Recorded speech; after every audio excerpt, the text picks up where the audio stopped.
This is Hidden Killers with Tony Bruschi. Here now, Tony Bruschi.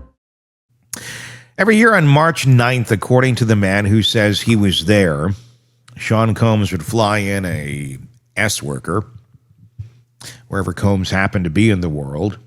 The call would come, and for 3 or 4 days, this man, Clayton Howard, would party with them and do it with Combs' girlfriend, Cassie, with Diddy present.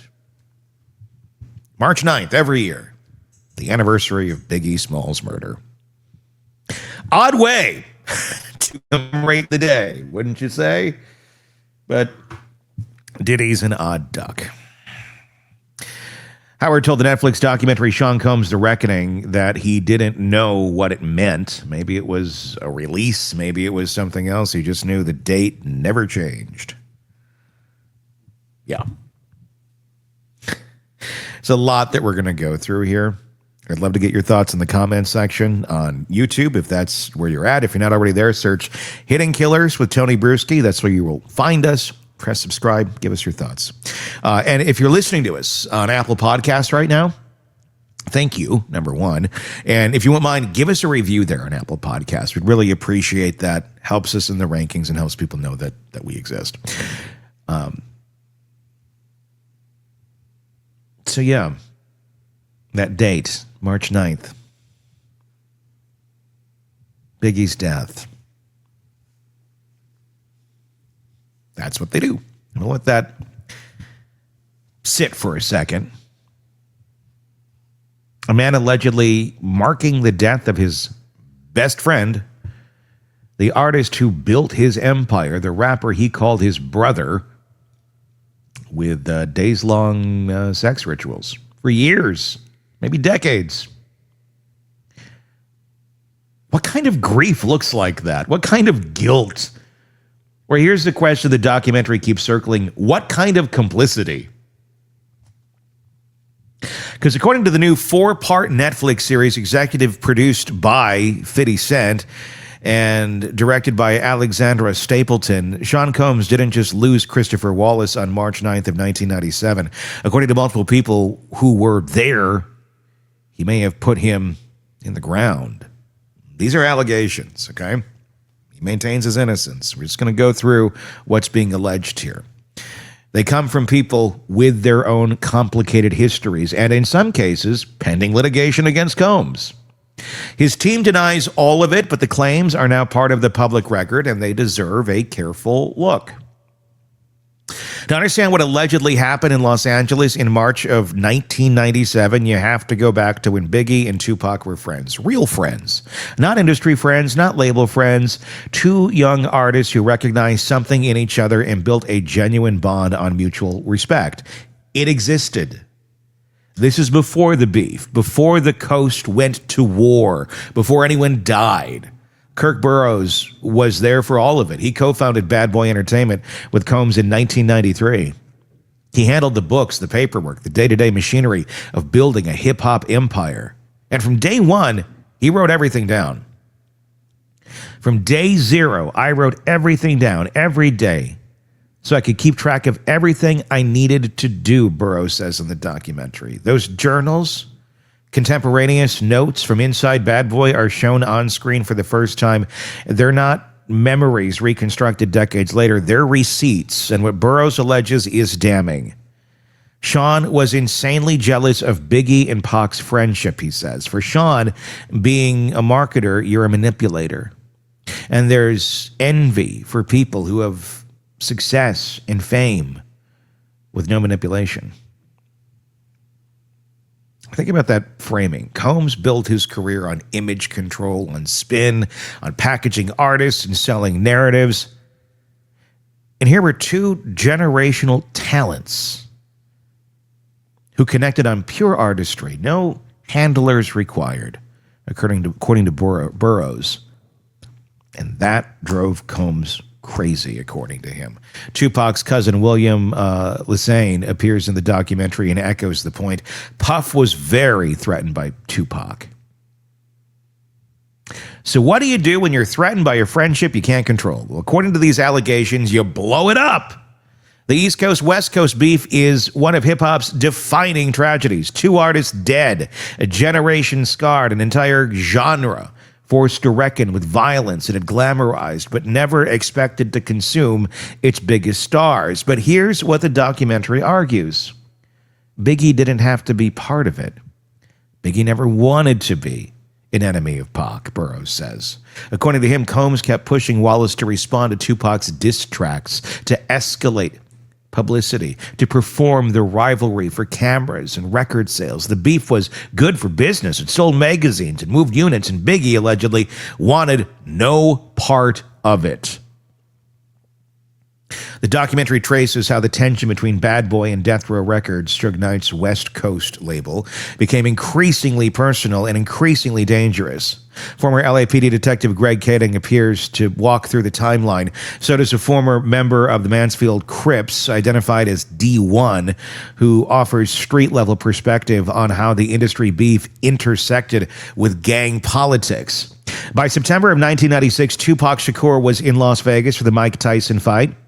He was shot in the drive-by on the Vegas Strip, died 6 days later. He was 25.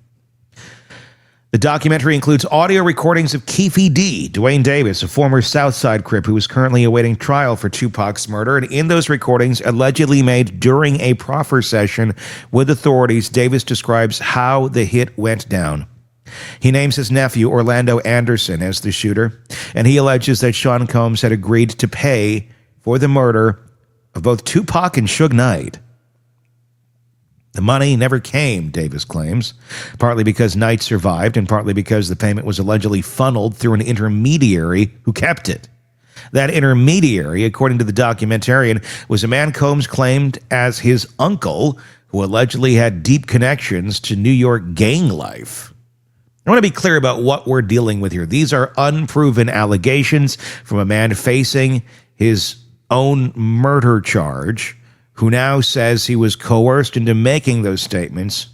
Combs has categorically denied any involvement in Tupac's death, and in nearly 30 years, no law enforcement agency has ever charged him with anything related to that shooting. What the documentary does is put these claims on screen and let the audience weigh them. But they remain allegations, not facts, just to be clear. What we do know is what Burrowes says he observed from inside Bad Boy.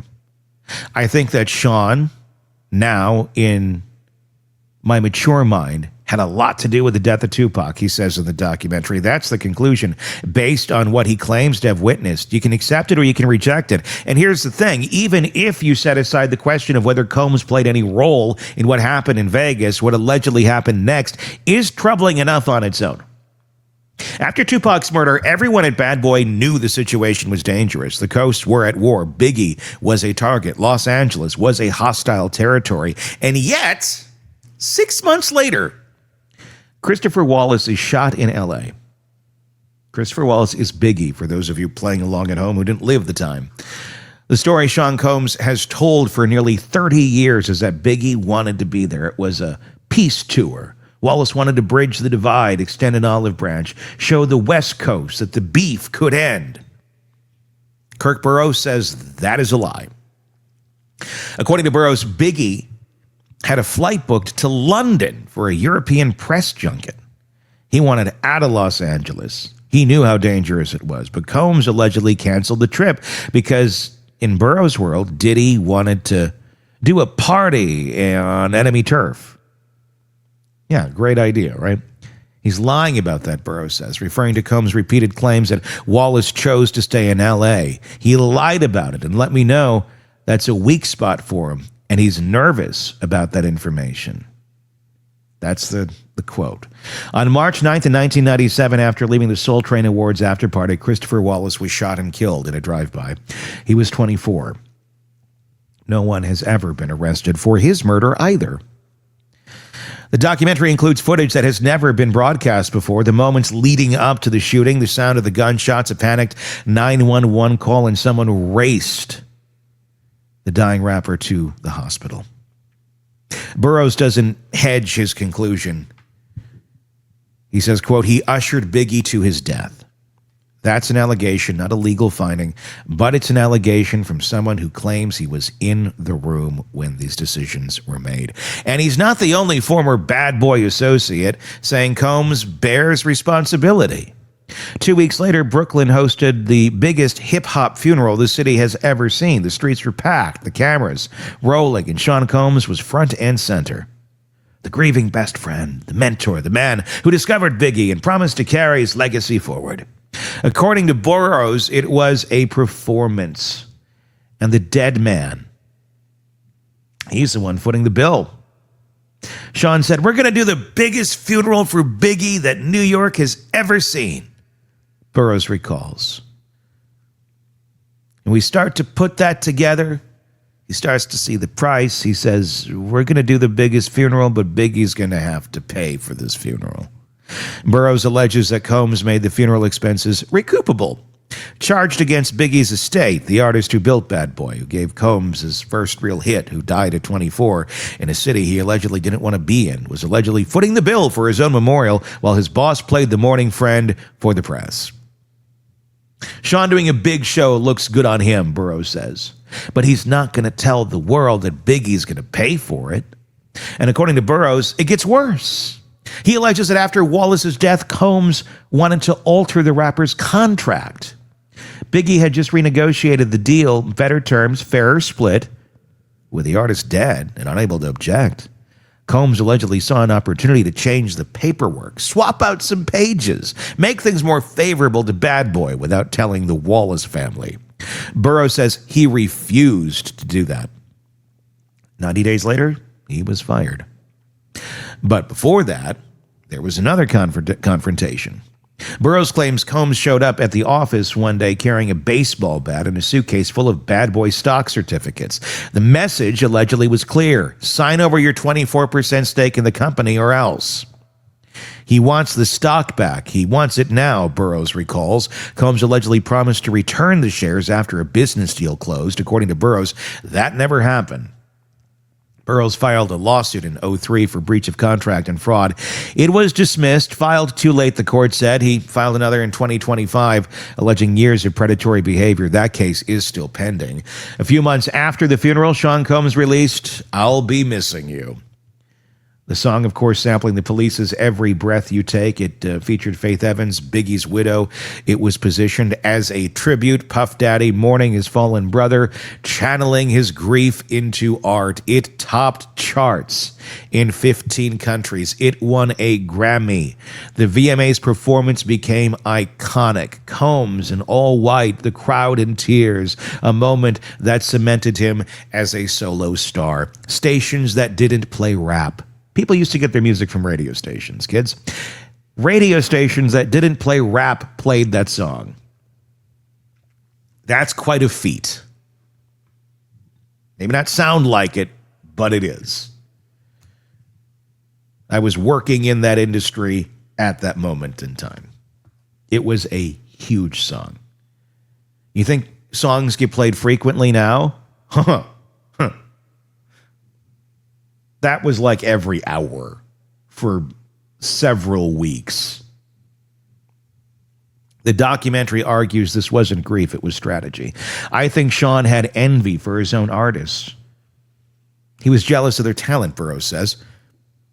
And when that talent was gone, Combs allegedly monetized the mourning. You know, like you do. The pattern, according to the documentary, started earlier. In December of 1991, Combs co-promoted a celebrity charity basketball game at City College of New York that ended in a stampede, and 9 people died.